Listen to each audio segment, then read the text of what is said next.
adopted. Okay, we're going to go to the amendments first. Amendments, Assembly, third reading. File item 74, ACR 81 on the amendments. Clerk will read. Assembly concur on Resolution 81 with amendments by Assemblymember Skinner. Ms. Skinner. Thank you, Madam Speaker. Members, ACR 81 designates the month of September as Ovarian Cancer Awareness Month. The amendments at the desk add Senate co-authors. I respectfully ask for your aye vote to adopt the amendments. Seeing and hearing no further questions or debate, and without objection, we can take a voice vote on these amendments. All those in favor say aye. All those opposed say nay. The ayes have it. The amendments are adopted, out to print and back on file. File item 82, SB 474. Clerk will read. Senate Bill 474 with amendments by Assemblymember Atkins. Ms. Atkins. Thank you, Madam Speaker and members. SB 474 would require all parties in a construction contract to be responsible for their own act of negligence. These amendments reflect the author's negotiations with public agencies, project owners, general contractors, and strike the most fair and balanced compromise. I would ask for your aye vote. Seeing and hearing no further questions or debate, and without objection, we can take a voice vote on these amendments. All those in favor say aye. All those opposed say nay. The amendments are adopted. The ayes have it. The amendments are adopted, out to print and back on file.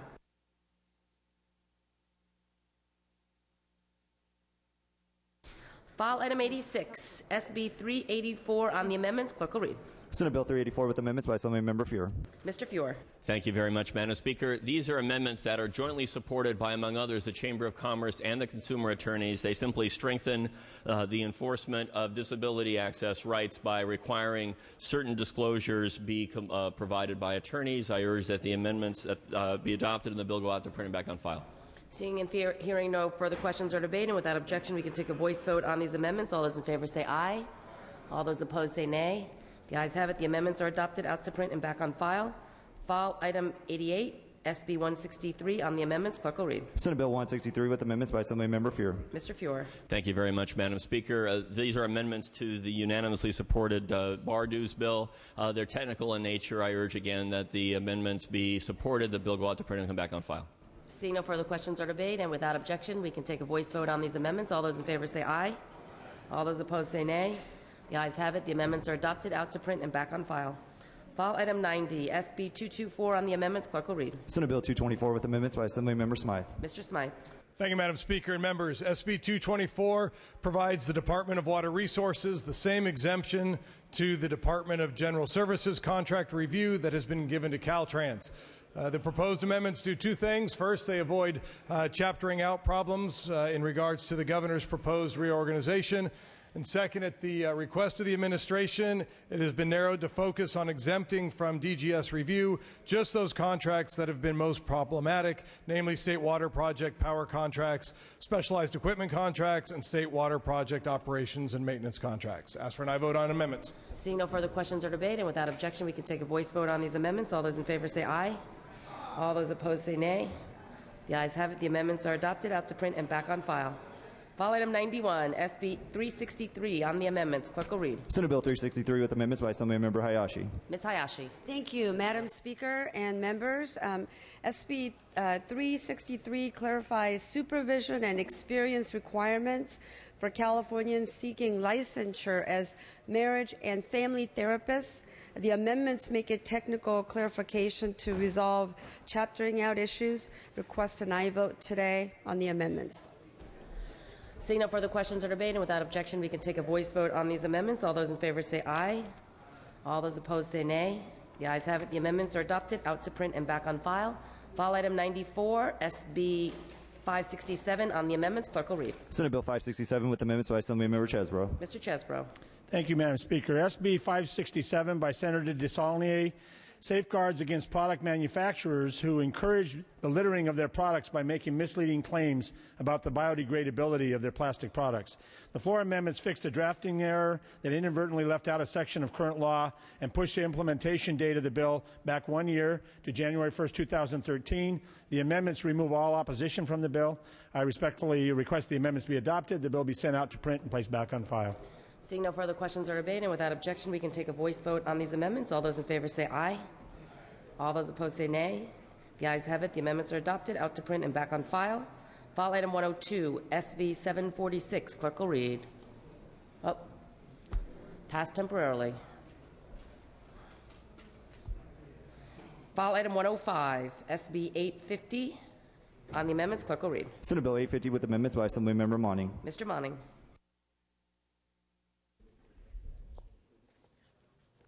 Thank you, Madam Speaker and members. The amendments define electronic health records by referring to federal regulations and correct an ambiguity in the bill. I ask that the amendments be adopted, sent out to print, and be placed back on file. Seeing no further questions or debate, and without objection, we can take a voice vote on these amendments. All those in favor say aye. All those opposed say nay. The ayes have it. The amendments are adopted, out to print and back on file. File item 109, SB 737. Clerk will read. Senate Bill 737 with amendments by Assemblymember Grove. Ms. Grove. Thank you, Madam Speaker. The amendments to SB 737 revise the background security process for camp directors and camp counselors, requiring them to either be registered with the trust line agency or for camp owners to confirm that the director or counselor is not listed at the U.S. Department of Justice National Sex Offender Public Registry. These amendments further encourage directors and counselors to seek a criminal history check from the California Department of Justice Bureau of Identification and Information, and I respectfully ask for you to support these amendments. Seeing no further questions or debate, and without objection, we can take a voice vote on this item. All those in favor say aye. All those opposed say nay. The ayes have it. The amendments are adopted, out to print and back on file. File item 115, SB 869. On the amendments, clerk will read. Senate Bill 869 with amendments by Assemblymember Hayashi. Ms. Hayashi. Thank you, Madam Speaker and members. SB 869 makes it a misdemeanor when an automotive repair dealer fails to repair and restore an airbag. The amendment is technical, and I request your aye vote. Seeing no further questions or debate, and without objection, we can take a voice vote on these amendments. All those in favor say aye. All those opposed say nay. The ayes have it. The amendments are adopted, out to print and back on file. File item 118, SB 51. On the amendments, clerk will read. Senate Bill 51 with amendments by Assemblymember Pan. Dr. Pan. Thank you, Madam Speaker. Members, SB 51 basically allows enforcement by California of provisions of the Affordable Care Act to enforce the medical loss ratios. The amendments have been developed to address a concern by the Department of Managed Health Care to clarify that the Department can continue to protect patients by enforcing its fiscal solvency requirements. This amendment does not create any new responsibilities for the Department, nor creates new requirements for plans. So I respectfully ask that the amendment be adopted, sent out to print, put back on file. Thank you. Seeing no further questions or debate, and without objection, we can take a voice vote on these amendments. All those in favor say aye. All those opposed say nay. The ayes have it. The amendments are adopted, out to print and back on file. File item 131, SB 540. On the amendments, clerk will read. Senate Bill 540 with amendments by Assemblymember Hayashi. Ms. Hayashi.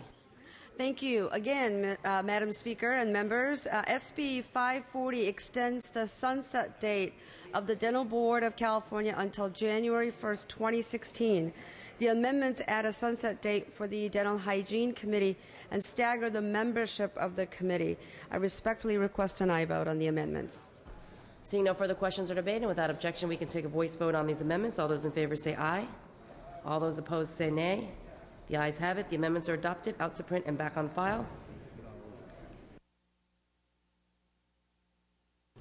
File item 161, SB 705. On the amendments, clerk will read. Senate Bill 705 with amendments by Assemblymember Nestande. Mr. Nestande. Thank you, Madam Speaker. The amendments to SB 705 add a definition of the word workforce to make it clear that, just as with current practice, gas corporations can continue to contract out work to contractors. I ask for an aye vote on the amendments.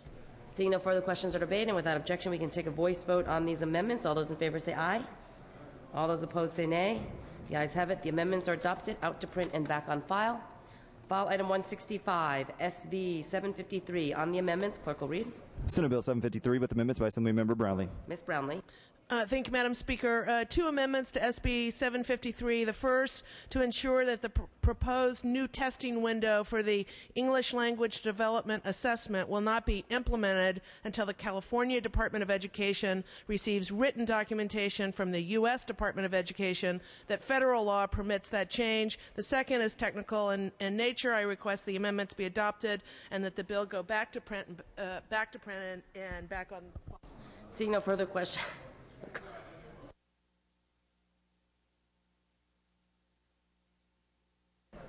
Seeing no further questions or debate, and without objection, we could take a voice vote on these amendments. All those in favor say aye.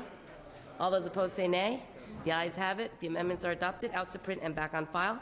We're going to go back to 154, SB 429 on the amendments. Clerk will read. Senate Bill 429 with amendments by Assemblymember Bonilla. Ms. Buchanan. Thank you, Madam Speaker. SB 429 by Senator DeSaulnier improves the structure of existing after-school programs to better meet the needs of young people by increasing local flexibility around the use of summer after-school education and safety and 21st Century Community Learning Center supplemental grants. The floor amendments make a clarifying change to ensure that kids most in need are given priority for enrollment in these programs and receive continuity between after-school and summer programming. I respectfully request the amendments be adopted, the bill sent out to print, and placed back on file. Seeing no further questions or debate, and without objection, we can take a voice vote on these amendments. All those in favor say aye. All those opposed say nay. The ayes have it. The amendments are adopted, out to print and back on file. File item 171, SB 711 on the amendments. Clerk will read. Senate Bill 711 with amendments by Assemblymember Wajkowski. Mr. Wajkowski. Madam Speaker, SB 711 clears up regulatory uncertainty regarding reinjection of waste gas from oil production facilities. These amendments simply say that the Division of Oil, Gas, and Geothermal Resources, DOGGR, has the authority to permit underground injection of produced gas. A moratorium resulting from a lack of regulatory clarity has led to permitting confusion. We heard a previous version of this bill in the Environmental Safety and Toxic Material. I believe the bill addresses this problem and puts people back to work. I urge your aye vote on the amendments. Seeing no further questions or debate, and without objection, we can take a voice vote on these amendments. All those in favor say aye. All those opposed say nay. The ayes have it. The amendments are adopted, out to print and back on file.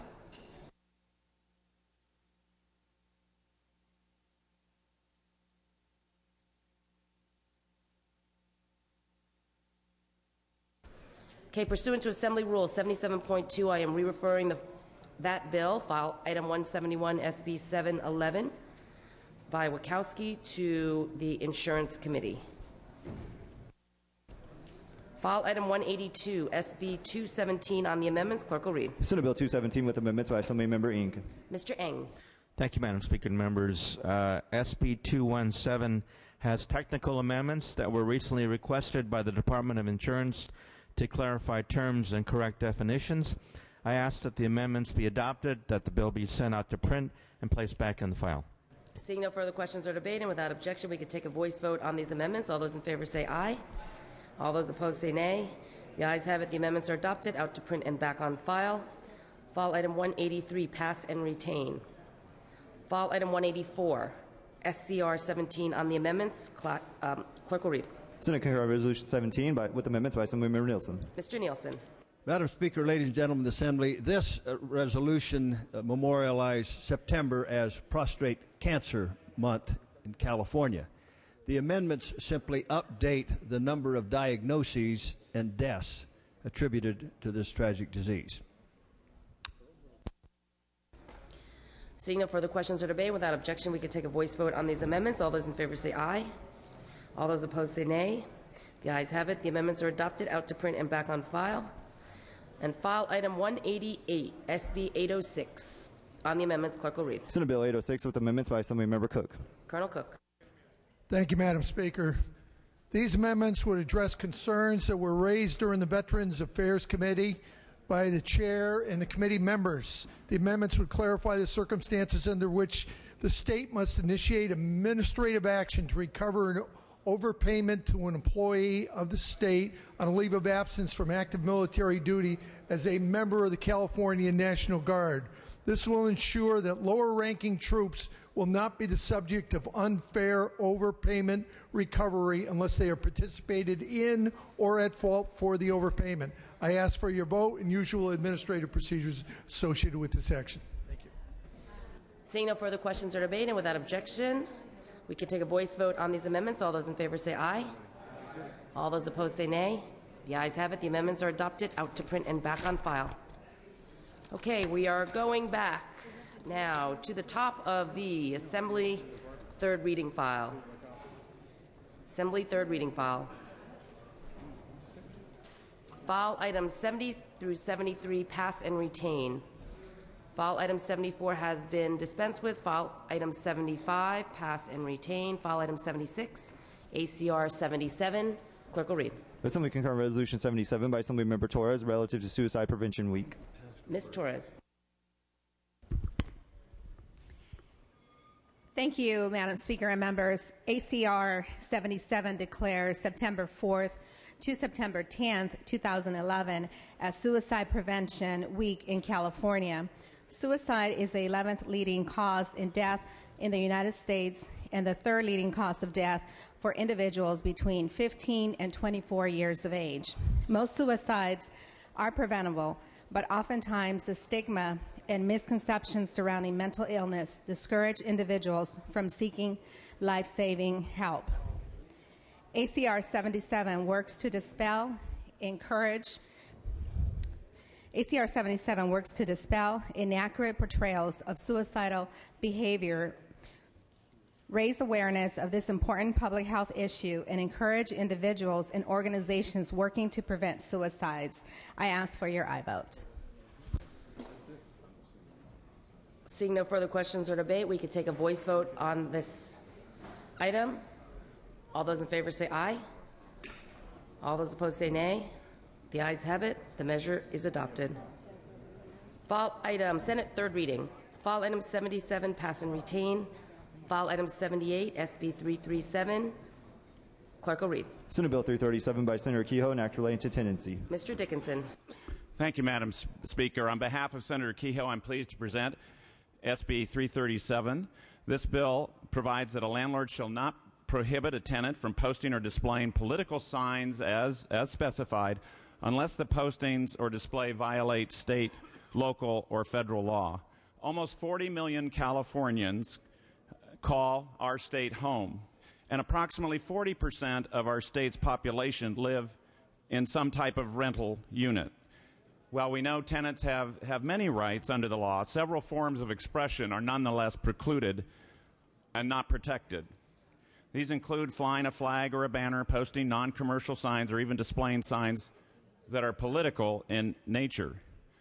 Now, the state of California has recognized rights to do such things for a number of those who live in similar circumstances to tenants, such as mobile home park residents who can post political or similar types of signs, or those who live in common interest developments where the associations cannot prohibit the posting of signs by individual tenants and owners. SB 337 would extend the opportunity and the protection to tenants to, in rental units, display signs by restricting the landlord's ability to prohibit the tenant from posting a non-commercial sign unless it would violate a local, state, or federal law.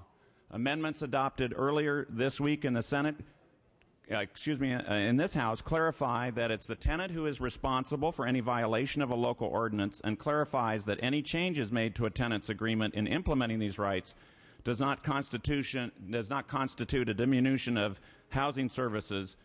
In other words, if this bill should become law, it makes sure that there's no obligation on the landlord as a result of the adoption. It does not constitute a change in any agreement but for these particular rights. In short, SB 337 would protect a tenant's First Amendment rights, a right that homeowners and mobile homeowners already have and that deserve to be extended to tenants under these limited circumstances. I would request respectfully an aye vote. Mr. Norby. I rise in support of this as well, Madam Chair. While the landlord retains ownership of an apartment building or a home that he may rent out, tenants do pay rent, and that rent does entitle them to certain rights, both property and rights of expression. If a person who's rented a home from a landlord puts one of our campaign signs in the lawn, the landlord comes by and said, "I don't like that candidate, take it down," that renter has the right to have that sign there, whether it's our sign or our opponent's sign or some other sign. This bill does not violate the landlord's property rights. In fact, the landlords and the apartment owners associations I've spoken to are happy with the amendments. They've clarified it, and they've taken off their opposition. This simply says if you're renting a home, you have the right to put a campaign sign in your lawn. If you're renting an apartment, you have the right to put a campaign sign in your window, just like anybody else. This protects the rights of tenants. It's for free speech. It's for free expression. There are proper safeguards for landlords in this bill as well as for tenants, and I ask for an aye vote. Ms. Yamada. Thank you, Madam Speaker and members. I also rise in support of SB 337 and would just like to note that in the community of Davis, where students have been a very active voice participating in civic life, this issue already arose and resulted in conversations, communications, and the passage of a city ordinance that allows for this very same practice. So bringing this on a statewide basis and standardization is a goal I think we should all support. I ask for your aye vote. Mr. Jeffries. Thank you, Madam Speaker. I rise in support of this bill. As someone who's in the business of renting properties, I find that the amendments to this make this very palatable for property owners, investors who buy these types of properties, property managers. There is no risk here of significant abuse. There are, of course, going to be occasions where a tenant is going to go overboard, but those can be dealt with on an individual case-by-case. I think this bill addresses all the needs to protect property owners and also respect the rights of tenants. I support the bill. Mr. Wagner. Thank you, Madam Speaker. Briefly, I also oppose this in judiciary, and I just wanted to take a moment to explain, as I think several of my colleagues have, and I don't want to pile on, but there were some significant amendments. They are good amendments. I thank the author for taking them to clarify some of the issues, provide more protections for landlords, and so also intend to support the bill as amended. Thank you. Seeing no further questions or debate, clerk will open the roll. All members vote who desire to vote. All members vote who desire to vote.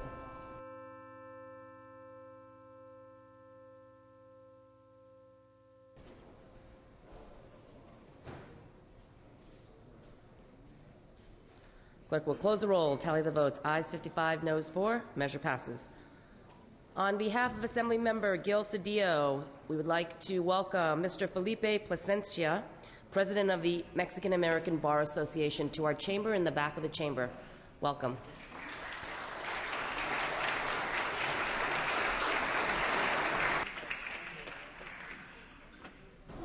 File items 79 and 80 pass and retain. File item 81, SB 381. Clerk will read. Senate Bill 381 by Senator Pavley and others, and act relating to school attendance. Ms. Brownlee.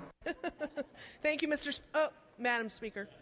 I rise today to present Senator Pavley's SB 381, a simple sunset extension that authorizes California students to attend school in the district where a parent or guardian is employed rather than where the student resides. SB 381 would extend this provision until 2017, and as with current law, both districts would have to approve this transfer.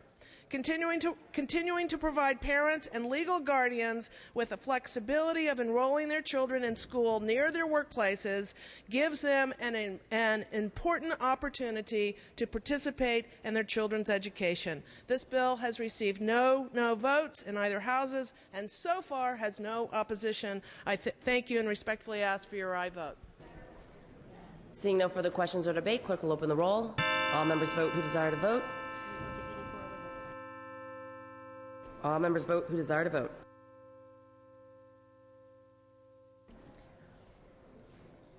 Clerk will close the roll, tally the votes. Ayes 62, no 0. Measure passes. File item 182 has been dispensed with. File items 83 through 85 pass and retain. File item 86 has been dispensed with. File item 87 pass and retain. File item 88 has been dispensed with. File item 89 pass and retain. File items 90 and 91 have been dispensed with. File item 92 and 93 pass and retain.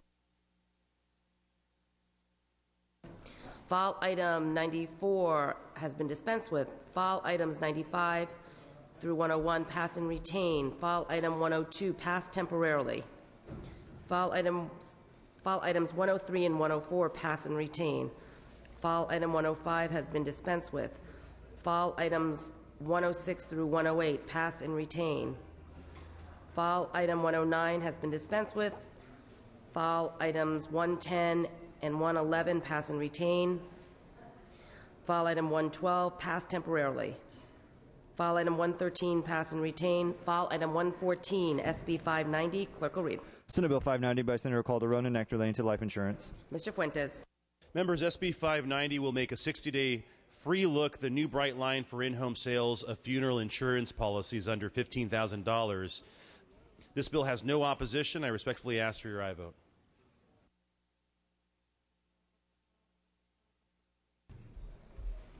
Seeing and hearing no further questions or debate, clerk will open the roll. All members vote who desire to vote. All members vote who desire to vote.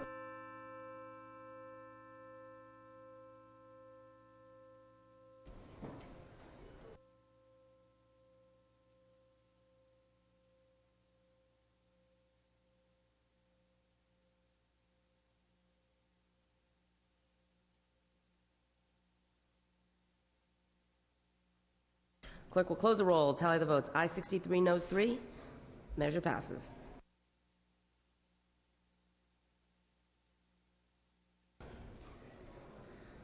File item 115 has been dispensed with. File item 116, SB 879 on the amendments. Clerk will read. Senate Bill 879 with amendments by Assemblymember Hill.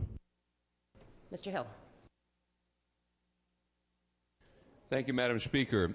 This bill provides transparency in Public Utilities Commission rate-making proceedings concerning natural gas pipelines.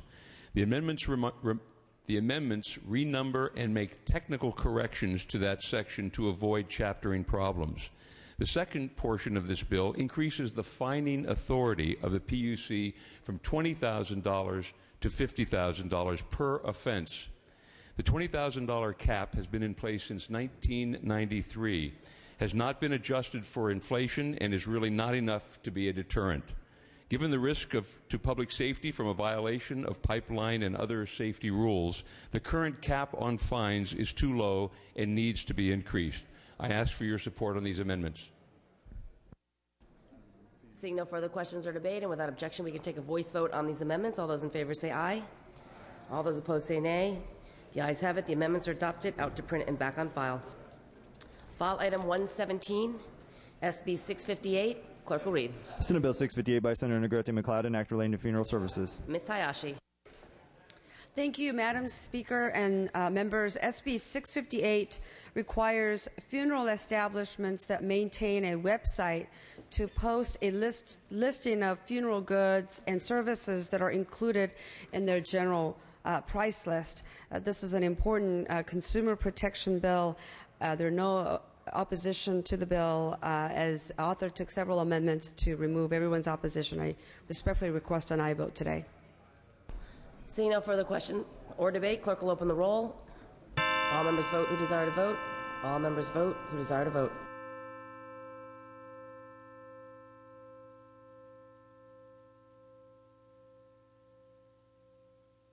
Clerk will close the roll, tally the votes. Aye 62, no 0.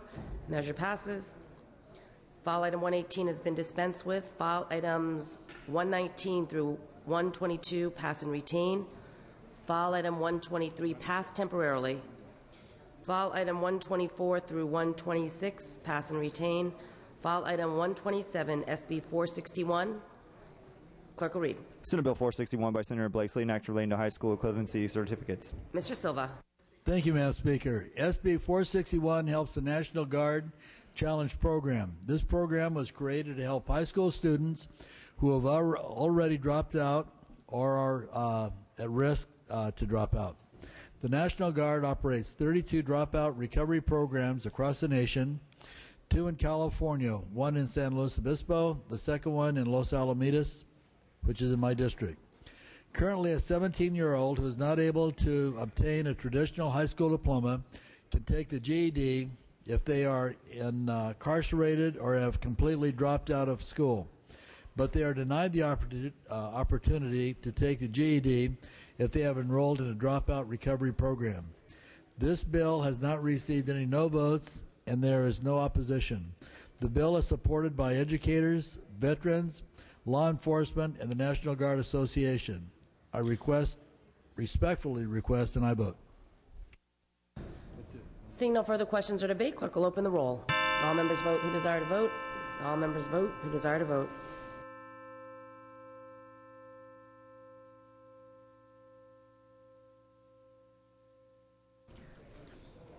Clerk will close the roll, tally the votes. Ayes 68, no 0. Measure passes. File item 128, SB 469. Clerk will read. Senate Bill 469 by Senator Vargas, an act relating to land use. Mr. Hueso. Thank you, Madam Chair and members. SB 469 requires cities and counties to create it requires applicants to cities and counties to create an economic impact report prior to approving or disapproving a development project, including a superstore retailer. Now, this is simply a bill that would require more information regarding the economic impacts of superstores, and these are buildings that are over 90,000 square feet of gross floor area and sell a wide range of consumer goods and devotes at least 10% of the sales of the floor area to grocery sales.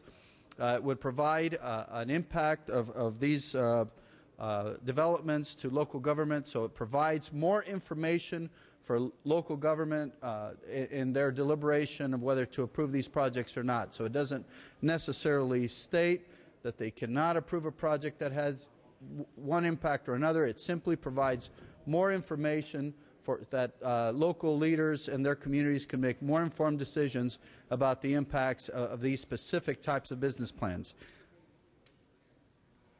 Mr. Donnelly. Thank you, Madam Speaker, members. You know, this is one more hoop that we're going to make businesses go through. This bill is really targeted at the superstores. It's targeted at Walmart. I just had a Walmart put in my district, and they created 600 jobs in a place that has 20% unemployment. And those 600 jobs will support other jobs in small businesses. So what I would really challenge the author is to take a look at perhaps making a requirement for an economic impact report for every single regulation we pass out of this body, because I don't think we need to study the economic impact of a business that has decided to open in California. I think we can all agree that's a good thing. That's a positive thing. But the problem is that's a rare thing. So I think we need to get out of the way and start looking at the implications of these regulations that we've passed thousands of by the time we're done with this session. I urge a no vote. Mr. Jones. Thank you, Madam Speaker. Members, I also rise in opposition to this bill. This is nothing more than the legislature overstepping its boundaries and interfering with local zoning laws. As a city council member and previous vice mayor, this type of legislation coming out of Sacramento is offensive to local municipalities. We are telling them from Sacramento that we know better how to zone your community and what's better for your community to create jobs and to create economic stability. Ladies and gentlemen, we do not know better from Sacramento how to tell municipalities how to run their towns and in their cities. This bill is an overreach by this legislature. It's an overplay by the unions, and it is an overreach into specifically into San Diego County, and it's just really incredibly offensive. And I urge a no vote. And I want to also clarify, there aren't very many things from this floor that the public pays attention to, unfortunately. But this is one of those issues that the voters are paying attention to. And how are we going to vote on this? Are we going to vote for economic development and economic prosperity in California? Are we going to support everyday working families? Or are we going to support the labor unions that are pushing this bill through this House? I again urge a no vote. Mr. Norby. I urge a no vote too, Madam Chair. Now, I do share a concern about the supercenters with the authors, and I think some of his concerns are legitimate. Many of these supercenters, like a lot of the retail all throughout the state, have been publicly subsidized with tax dollars. And that is has long been one of my concerns about redevelopment abuses, is that they tend to subsidize retail so cities can get the sales tax. But it becomes a kind of a zero-sum game. You subsidize a Walmart, you subsidize a Costco, you get more sales tax, sometimes use eminent domain to seize the property, but you're simply taking it from an Albertsons or a Safeway or from other communities. And I told the author if this bill only applied to those projects that were receiving public subsidies, I would support it. But it goes beyond that into requiring an economic analysis for purely free market projects. And I think that goes too far. When I look at this bill, I think of the old taxi franchise laws that we had years ago when I was on the Fullerton City Council. And certain taxi companies had a legal monopoly in the city, and every time an immigrant came to town and had his own little taxi, or even just one taxi and wanted to pick up people, it would always be a 4-to-1 vote because these old fair trade New Deal laws made him have to prove that we needed a new taxi service in Fullerton in order to justify picking up people. And I would always say, look, if he wants to operate a taxi in Fullerton, let him do it. If there aren't enough customers, that's up for the market to decide. So to apply this to purely free market private developments is a step too far. It would lead us to a slippery slope to issuing business licenses based on what the government thinks consumers want rather than the business owners' speculation. If there aren't a justification for these projects, if there aren't consumers for them, they'll fail, and they should fail. And right now, retail has been overbuilt all over the state. You can see half-empty retail centers. You can see abandoned auto plazas because of the desire to build these by builders and the subsidies they've received. But to apply these to free market projects is a step too far. It shouldn't be done. It involves the government in economic analysis for which they're ill-prepared to do. It ought to be left to private enterprise, and I ask for a no vote. Mr. Wagner. Thank you, Madam Speaker. Briefly, I rise in opposition. This bill proceeds from two premises, neither of which I think are valid. The first is the simple idea that big is bad. By definition, big is bad. Big needs to be reined in, needs to be regulated, needs to be looked at. And the second premise, also equally invalid, is that the legislature knows better. We know better than the locals do. If an economic impact report is good for a store of some size, it's got to be good for a store of a smaller size. If an economic impact report is good for one business, it ought to be good for another business. You know, if we just don't like Walmart, why don't we just raise the tax on Walmart? Wait a minute. I don't want to give you any ideas. I oppose this bill and urge you to do the same. Mr. Logue. Thank you, Madam Speaker. I also rise to oppose this bill, and I would like to ask permission to read. That objection. Sacramento Bee. Waste Connections threatened to move to Texas, citing a tough business climate, dysfunctional state legislature. The largest publicly traded company in Sacramento said it may relocate to Texas. The chairman said that they have 200 employees. This is the worst state in the country to do business. Who noted the company has not yet made a final decision. There doesn't seem to be any improvement on the horizon. We've lost 5 times more businesses this year than last year. This is business as usual. And I'm here to tell you today, I would be stunned if the governor of California would actually sign this job-killing bill. We're weighing into territories that we need to get away from. If we want to continue to do this, do me a favor. Just put it on hold until our unemployment rate drops below Michigan's. Is that asking too much? With the second highest unemployment rate in the country, how do you go back into your district and look in the faces of the people who are unemployed and say, we're putting you out of work because it makes us feel good? Because that's what this bill is all about. Enough is enough. Draw a line in the sand. If you won't draw the line, I guarantee you in 212, the people of California are going to draw it for us. Thank you.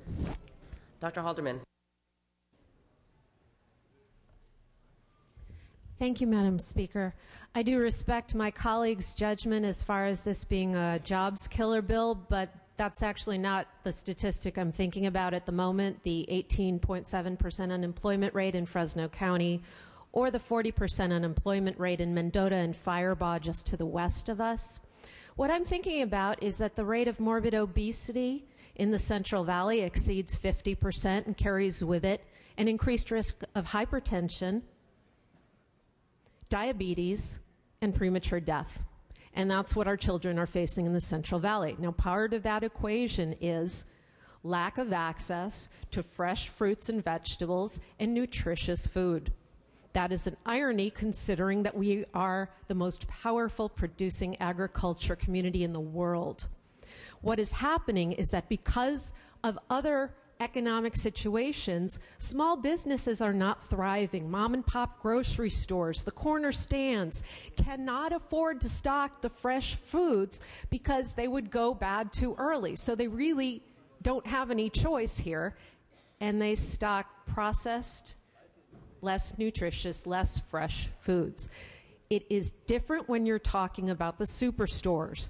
Because of their ability to subsidize within their own stores the grocery part of things, the fresh fruit, the fresh vegetables, to subsidize that with the other products that they sell, it enables a lot of communities in the Central Valley, including the one where my practice was, Selma, to have access to these nutritious foods. And for this reason, I oppose this bill.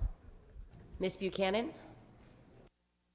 Thank you very much, Madam Speaker. I represent one of those gerrymandered districts that takes in 4 counties. And so whether you go to Elk Grove or Stockton or the cities in Alameda County or Contra Costa County that I represent, you can go to the strip malls and see small businesses that have been forced to close down, that have been hit hard by this economic recession.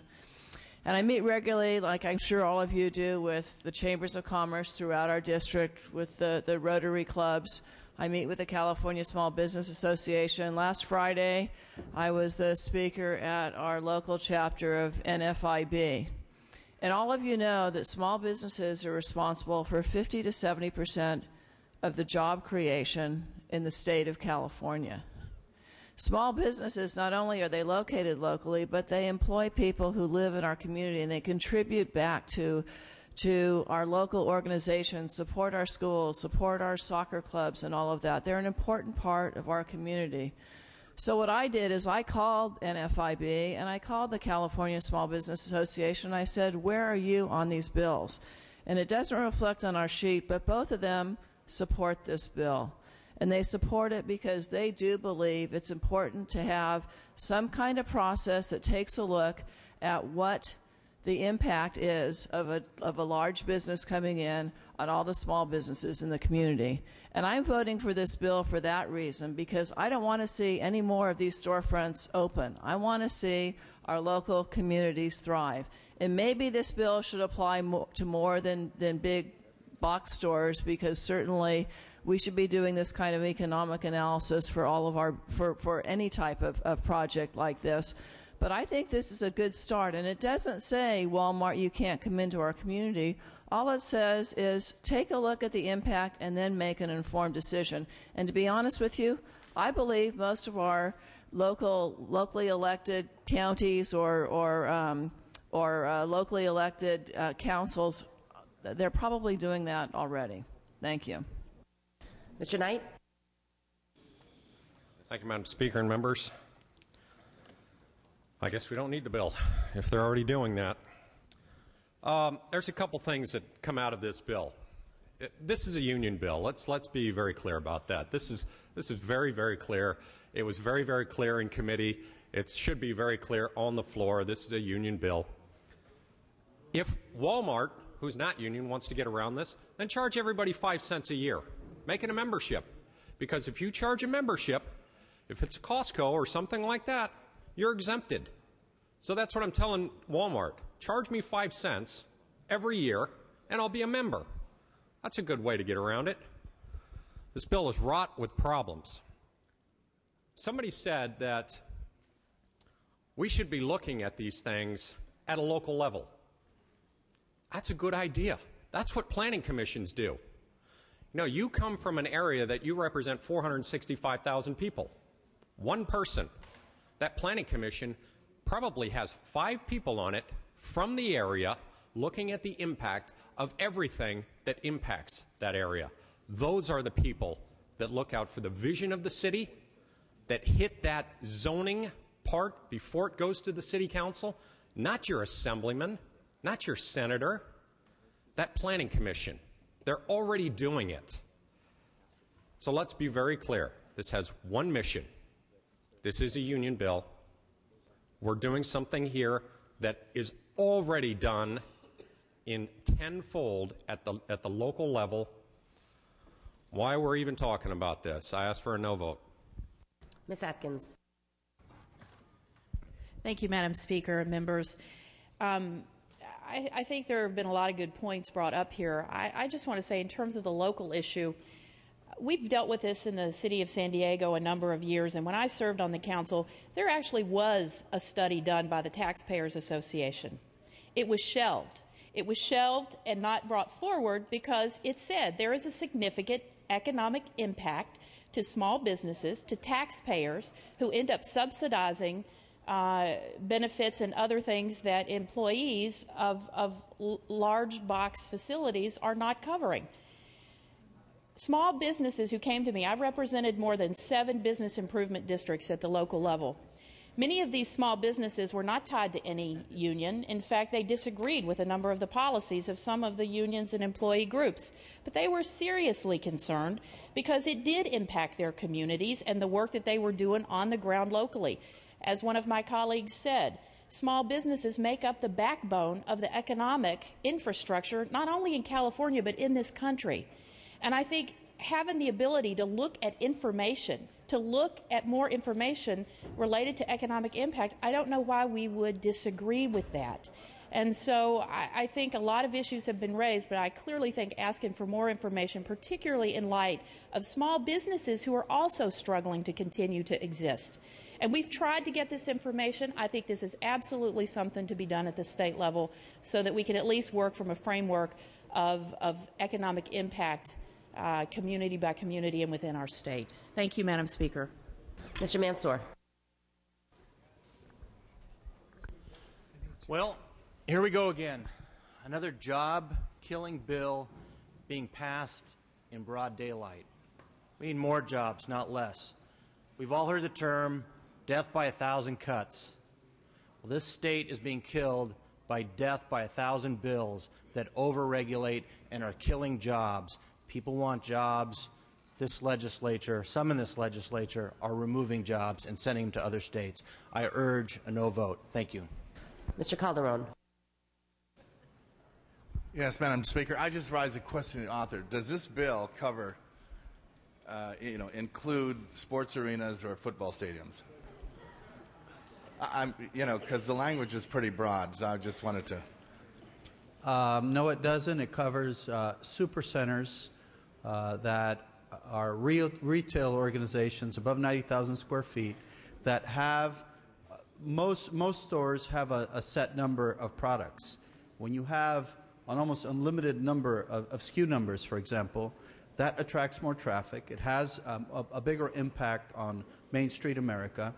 And simply put, if we're gonna talk about jobs and about creating jobs, we want to have our information accurate. If you're going to put out a report that says that a particular development is going to kill jobs in the community, and people still support it, well, that's fine. It's simply putting out information. It's not changing zoning.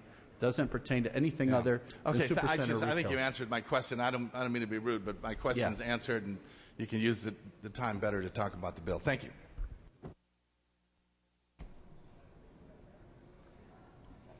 Mr. Williams. I just wanted to back up Mr. Wesso here. Unless the stadium dedicates 10% of its area to grocery sales, it would not apply to it. I dealt with this issue in the city of Ventura, and I can tell you from the city very much wanted to have a tool to have an economic analysis. They did some economic analysis, And it indicated, for instance, in my community of Ventura, that retail demand was not for the kind of products that a Walmart supercenter would do. Retail demand was for furniture and electronics. And so that any new store would only have a vampiric effect and kill existing jobs. But they didn't really have any procedural way to use that knowledge to inform their decisions. And so that's why I support this bill. I also got a lot of encouragement when we were trying to do this in the city of Ventura. Guess what? From local businesses. Now, a lot of them didn't want to speak out publicly through their chamber, but they all called me. They said, hey, Das, we really want you guys to be able to make sure that the next store that's in the city of Ventura is actually something that people in the town want, not something that's just going to take away from existing businesses. I support the bill. Mr. Nastandi. Thank you, Madam Speaker. Not to take too much time, this has been a very long and healthy debate. So just a quick question to the author, if I could, to the manager. Without Usually, objection. thank you. Going through this big of a bill, I'm just curious, why are there no letters of support for the bill? Normally you go through the process where you gather support letters for your bill and put them on file. There appears to be none. There are a lot of letters of support. Actually, there are small business communities in I'm support. sorry, on the file. We have the. Oh well. Maybe we didn't get them. Okay, small and local businesses are in support of this. The Neighborhood Market Association is in support of this. The California. I'm sorry, who gave me this? Sergeant, right there.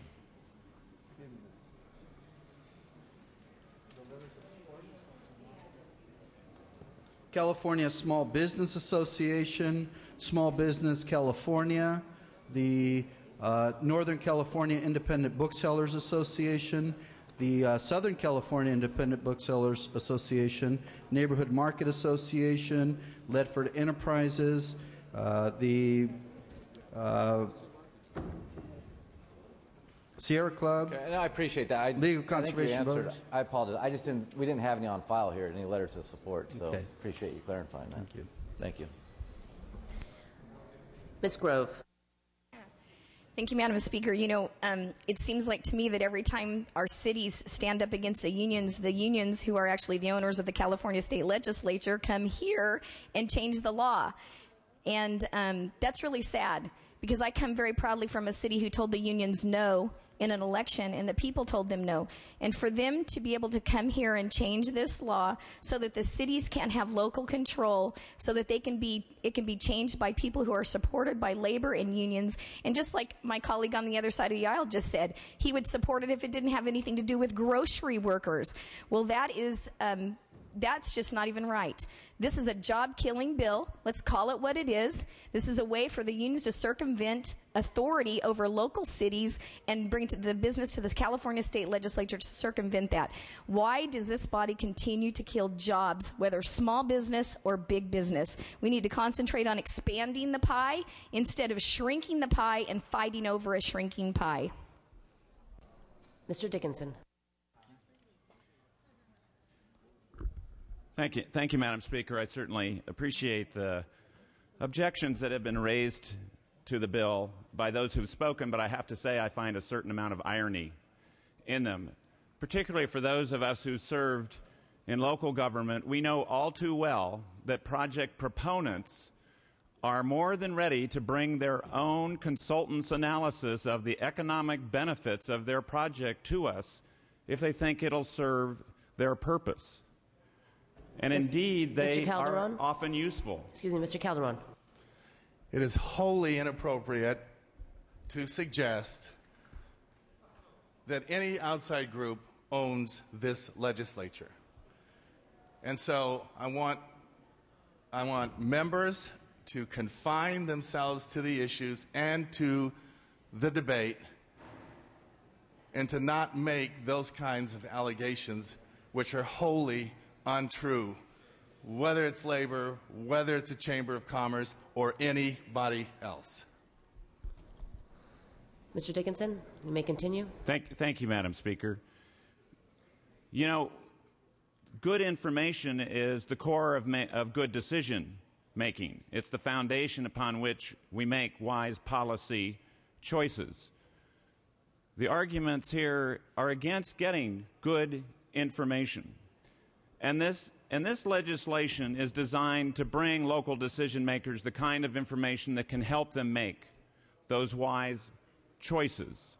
But if this bill did nothing else, among the many good things it does, by requiring an analysis of what the impacts of a vacancy of a very large store would be reason enough to support this bill.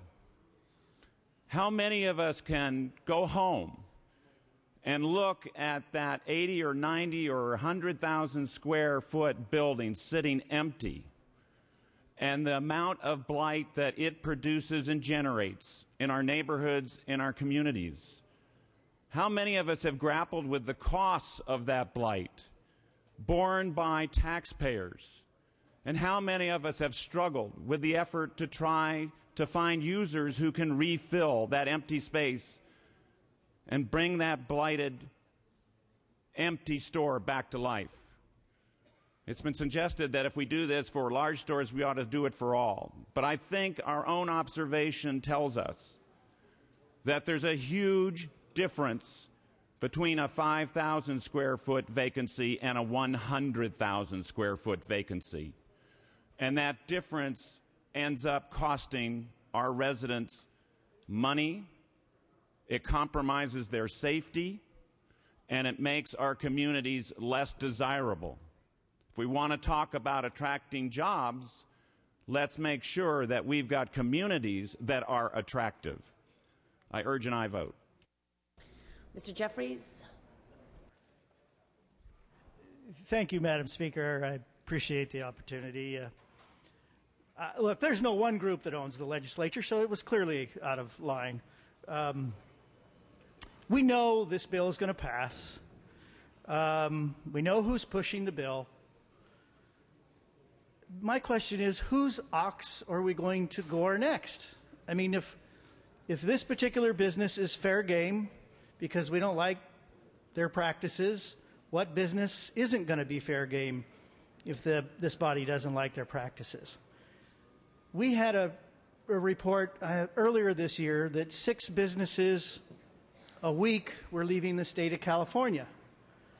An email I got this week says that we're now up to 12 businesses a week leaving California. Folks, I've got cities that were dramatically impacted by the VLF shift away. I mean, brand new cities that are nearly bankrupt. One of them needs a business like this badly. They are negotiating to try and get a business like this badly to get their revenues up. They lost an incredible amount. Mr. Calderon. Again, point of order. Please state your point of order. To suggest, without any basis in fact, and to put out bald-faced opinions that the members in this House are owned by anyone is wholly inappropriate, and I will move to close debate on anyone else that makes that statement. Point well taken. Mr. Jeffries, if you can just stick to the merits of the bill. I would love to, and I'd have the floor manager watch the videotape to recognize that I agreed with him. And if I could do a point of order, Chapter 10 of Mason's specifically states, it is the fundamental rule of parliamentary practice governing all deliberative assemblies that the opportunity to debate and to deliberate, and if possible, convince their fellows, is the right of the minority, which right cannot be deprived by the arbitrary will of the majority. Frankly speaking, Madam Speaker, there has been selective enforcement of the censoring of what can be said and what can't be said, led by the floor leader. I object to the floor leader being selective in his application of what we can say. However, he can turn around and say something else, just as derogatory the day before. If I may close, I'd like to. Please close. You have 2 minutes on your time. As I was stating, I have cities in my district who are devastated by the VLF shift, by the RDA shift. They need this opportunity. This body is going to make it much more difficult for them to get a business in there, to put people to work and generate revenues. I strongly encourage a no vote. Seeing no further questions or debate, Mr. Hueso, you may close. To create jobs in California, we must first begin by having facts. Facts are going to drive good public policy.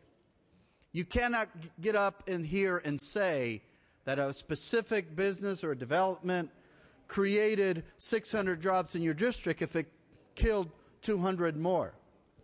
And if you're looking at the net creation of jobs, if there's an overall reduction, you cannot say that 600 new jobs were created. We need to provide facts to everyone at the local level. If you're opposed to this because you think that the legislature is creating new zoning laws, then you're wrong, because this bill does not do that. If you're opposed to this because you think this is Sacramento coming in and telling you what you cannot build in your neighborhood, then you're wrong, because this bill doesn't do that either. All it says is provide information about jobs that are being created by this development. Factual information, not hearsay. Today, in our communities, all we get is hearsay about what kills jobs and what creates jobs. Ladies and gentlemen, 95% of Californians are employed by a small business. This is a good bill in support of small business, because if we're going to create developments that attack our small business community, all we're doing is putting more neighborhoods into the redevelopment column, requiring more taxpayer subsidies to get these communities into a better situation financially and economically. That's poor public policy. Let's support jobs in California. This is a great jobs bill, because we're focusing where the majority of jobs in this state are created, in Main Street America. Let's support Main Street America today by supporting this bill. I request an aye vote. Clerk will open the roll. All members vote who desire to vote. All members vote who desire to vote.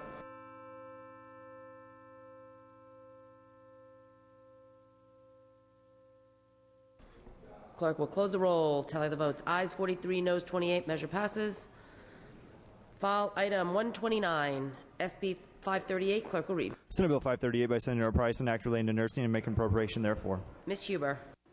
Thank you, Madam Speaker. SB 538 extends the sunset date of the Board of Registered Nursing by 4 years to January 1st, 2016. The bill also makes a number of changes to the Nursing Practice Act pursuant to a sunset review conducted by the Senate B&P Committee. There's 4 things that change. They're in your analysis. It is a support bill, so I ask for your aye vote. Seeing no further questions or debate, clerk will open the roll. All members vote who desire to vote. All members vote who desire to vote.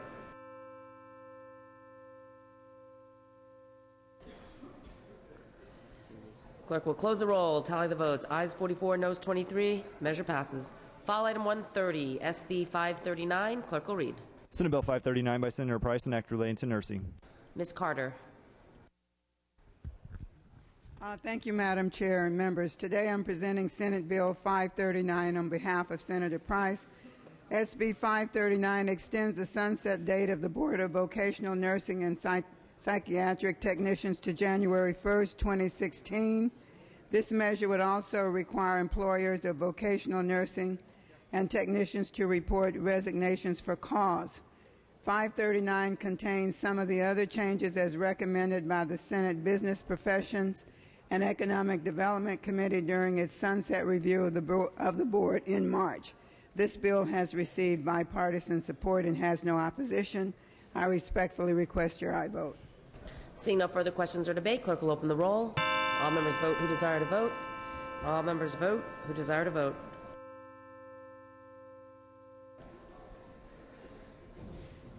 Clerk will close the roll. Tally the votes. Ayes 67, no 0. Measure passes. File item 131 has been dispensed with. File items 132 and 133 pass and retain. File item 134, SB 570. Clerk will read. Senate Bill 570 by Senator Rubio, an act relating to air pollution. Mr. Perea.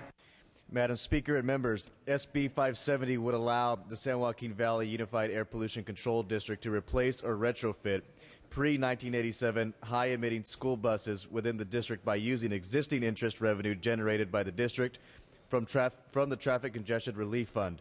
This bill has received 0 no votes, and I respectfully ask for your aye vote. Dr. Halderman. I rise in support of this good measure. No fees, no taxes, no mandates. I encourage an aye vote. Seeing no further question, Ms. Grove. As someone for the Central Valley, I too rise in support of this bill. I think it's good, and I appreciate the colleague in the Senate for introducing it. Seeing no further questions or debate, clerk will open the roll. All members vote who desire to vote. All members vote who desire to vote. Clerk will close the roll, tally the votes. Aye 68, no 0. Measure passes. File item 135, pass and retain. File item 136, SB 679. Clerk will read. Senate Bill 679 by Senator Pavley, an act relating to energy and to make an appropriation therefore. Mr. Fletcher. Thank you, Madam Speaker. Last year, the Property Assessment Clean Energy Program, better known as PACE, stalled at the federal level. SB 679 allocates $25 million of existing funds intended for PACE to a successful and long-running energy-efficient program at the California Energy Commission called the Conservation Assistance Account. This provides low-interest loans to local government, schools, and hospitals for energy-efficient upgrades. Since 2000, the program has not had a single default. This bill has received bipartisan support in the legislature, supported by local government and a broad coalition of others. I would respectfully ask your aye vote. Seeing no further questions or debate, clerk will open the roll. All members vote who desire to vote. All members vote who desire to vote.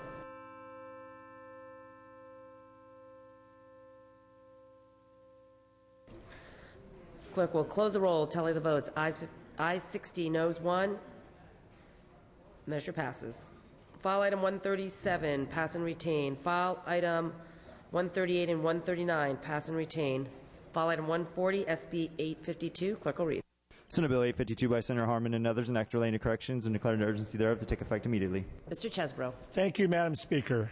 SB 852 would allow the Department of Corrections and Rehabilitation to provide crime victims the option to be notified of an offender's status by email. Current law only allows for notification by traditional mail and must be amended to include email.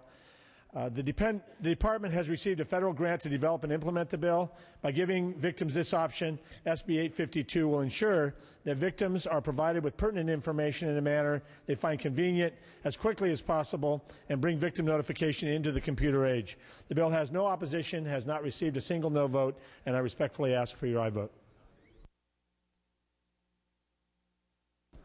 Seeing no further questions or debate, clerk will open the roll. All members vote who desire to vote. All members vote who desire to vote.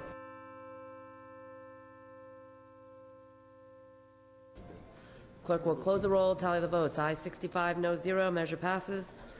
On the urgency, ayes 65, no 0 on the measure. Measure passes. File item 141, pass and retain. File item 142, SB 945. Clerk will read. Senate Bill 945 by the Senate Committee on Health and Act relating to Medi-Cal and declaring an urgency thereof to take effect immediately. Dr. Pan.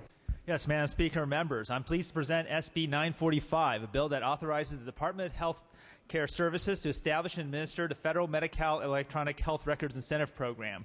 This is part of the federal economic stimulus package. This bill is critical to ensure that safety net hospitals, physicians, and other providers receive federal incentive payments to adopt and use electronic medical records, which would improve quality of care. These incentive payments represent $2 to $8 million per eligible hospital and $64,000 per eligible provider. In sum, it means approximately $1.4 billion in much-needed federal incentive payments for California's Medi-Cal providers.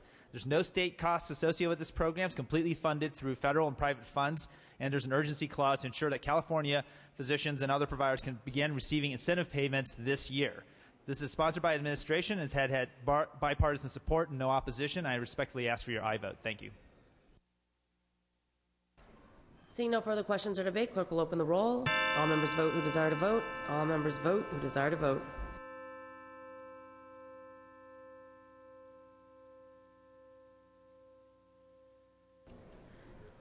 Clerk will close the roll, tally the votes. Ayes 64, no 0. Measure passes.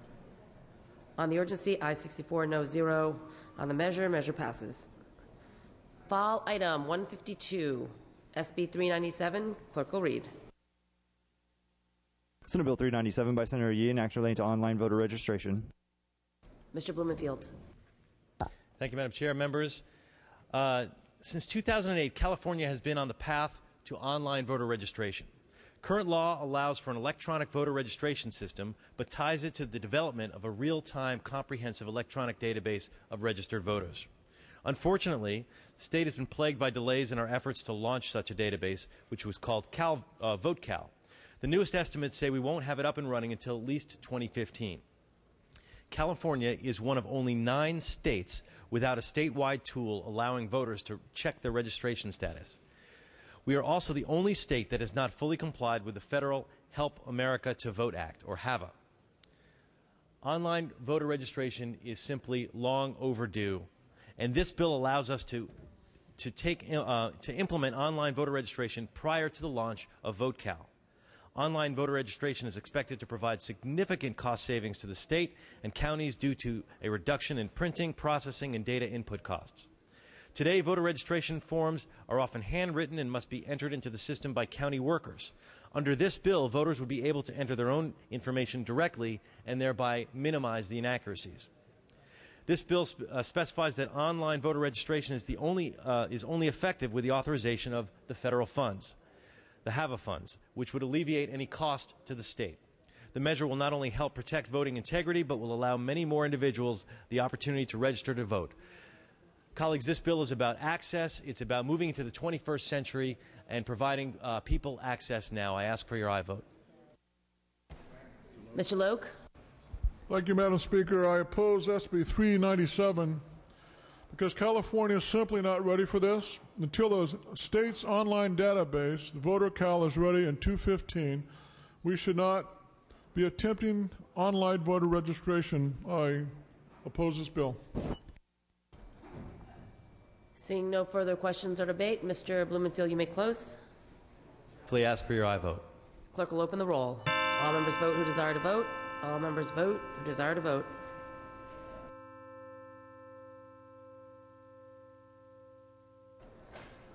Clerk will close the roll, tally the votes. Ayes 42, noes 22. Measure passes. File item 153, pass and retain. File item 154 has been dispensed with. File item 155 and 156, pass and retain. File item 157, SB 457. Clerk will read. Senate Bill 457 by Senator Calderon, an act relating to workers' compensation. Ms. Torres. Thank you, Madam Speaker and members. Senate Bill 457 closes a gap in current law that causes self-insured employee medical benefit plans to be under-reimbursed for medical care it has provided. The bill helps this narrow class of plans to recover the full amount paid for a worker's treatment while encouraging all parties to quickly resolve claims, disputes, and help get injured workers back to work. The bill has support on both sides, and I respectfully ask for your aye votes. Seeing no further questions or debate, clerk will open the roll. All members vote who desire to vote. All members vote who desire to vote.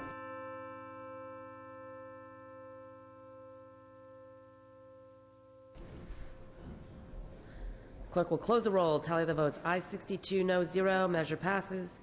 File items 158 and 159 pass and retain. File item 160 passed temporarily. File item 161 has been dispensed with. File item 162 and 163 pass and retain. File item 164, SB 747. Clerk will read. Senate Bill 747 by Senator Kehoe, an act relating to the healing arts. Ms. Atkins. Thank you, Madam Speaker and members. Senate Bill 747 is a necessary bill that addresses a pressing public health problem for the lesbian, gay, bisexual, and transgendered Californians. This measure ensures that medical and behavioral health care professionals take a one-time continuing education course on how to provide for the health care needs of the lesbian, gay, bisexual, transgender Californians of all ages. In 2005, the legislature required that all continuing medical education courses include training in providing cultural competent care across ethnic, linguistic, and gender-based lines. This bill creates a similar course for the LGBT cultural sensitivity. LGBT Californians often feel unwelcome when seeking care. Even supportive care providers are not sure how to provide sensitive and competent care. Studies show that providers are often unaware or intolerant of unique health needs of their LGBT patient base. SB 747 addresses this issue in a way that does not impose additional costs to care providers for receiving continuing education. The bill is sponsored by Equality California and is supported by health groups and LGBT Californians, including nurses, social workers, whose members are subject to this bill. I would ask for your aye vote. Dr. Halderman? Question of the author. Without objection. In providing culturally sensitive care for this population, is it required to ask each patient their sexual preference, identity, etc.?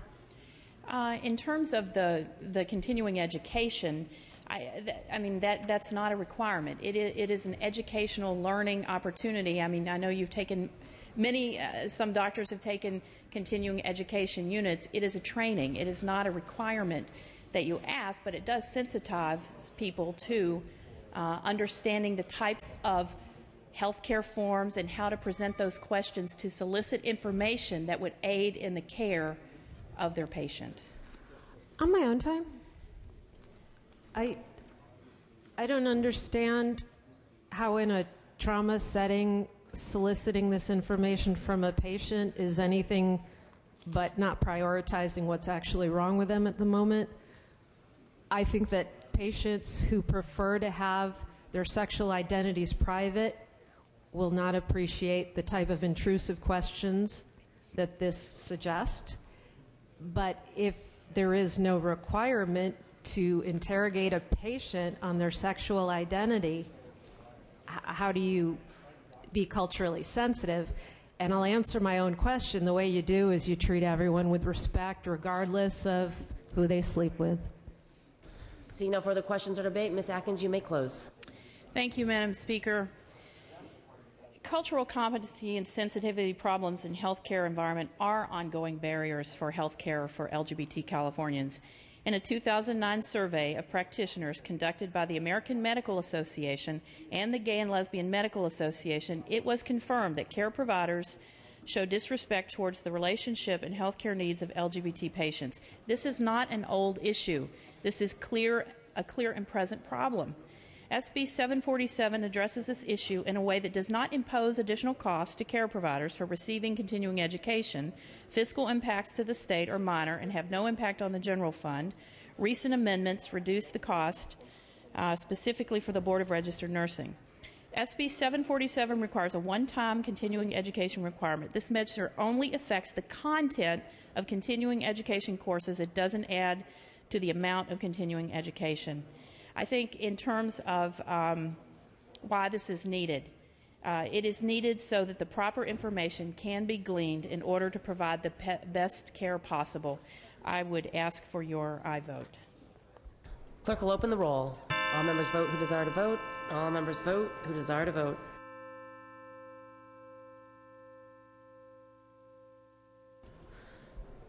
Clerk will close the roll, tally the votes. Ayes 41, noes 22, measure passes. Okay, we're going to take a 1 hour recess.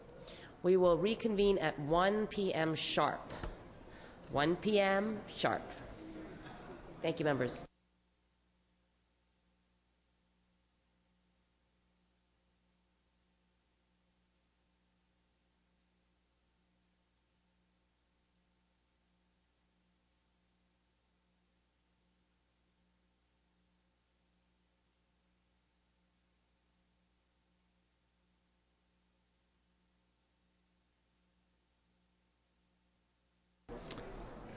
Vote change, Mr. Gatto. This is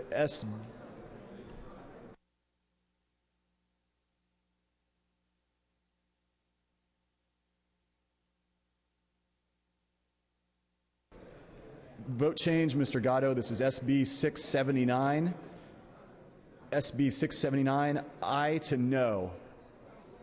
Gatto, Senate Bill 679, aye to no.